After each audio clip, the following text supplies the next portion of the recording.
Have you ever wondered what South Africa was like before the rainbow nation we know today?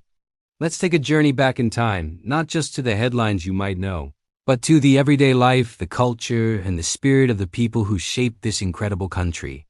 Before the modern cities of Johannesburg and Cape Town rose to their current skylines, this land was a tapestry of diverse kingdoms and communities.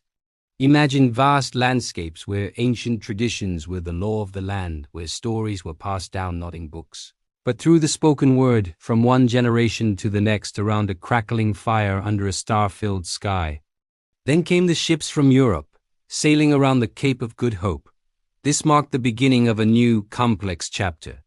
The Dutch East India Company established a refreshment station in the 1650s, which grew into the Cape Colony. This wasn't just about trade. It was a meeting of worlds. European settlers known as Boers or Afrikaners developed their own language and culture, deeply connected to the land. They embarked on the Great Trek, a monumental journey into the interior, founding their own republics. This period was one of incredible resilience and hardship, forging a unique identity on the African continent. At the same time, the British Empire's influence grew, leading to conflicts and the discovery of incredible wealth.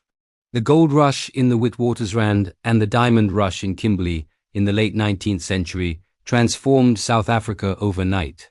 People flocked here from all over the world, seeking their fortune. This created bustling, cosmopolitan boomtowns, but also laid the groundwork for future conflicts over land and resources. The Anglo-Boer Wars were a defining moment, a bitter struggle that left deep scars but also shaped the path towards the Union of South Africa in 1910. But what about the everyday people? What was life like? In the countryside, communities relied on farming, their lives dictated by the seasons. In the growing cities, new music and art forms were emerging. Think of the vibrant sounds of Marabe music echoing from the townships. A blend of African rhythms and American jazz that became the soundtrack of urban life. It was a sound of joy and defiance, a way to build community in the face of immense challenges. People found ways to celebrate, to create, and to maintain their dignity through powerful art, music, and dance. The architecture from this era tells its own story. The charming Cape Dutch farmhouses with their whitewashed walls and ornate gables still dot the Western Cape winelands. In cities like Durban, you can see the influence of British colonial and Indian architectural styles, reflecting the diverse groups who came to call this place home. These buildings are more than just structures. They are monuments to the different cultures that have contributed to South Africa's rich heritage.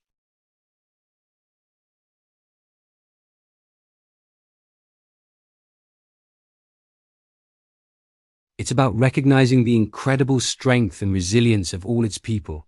The languages, the food, the music, and the traditions that make South Africa so unique today were all forged in the crucible of this complex past.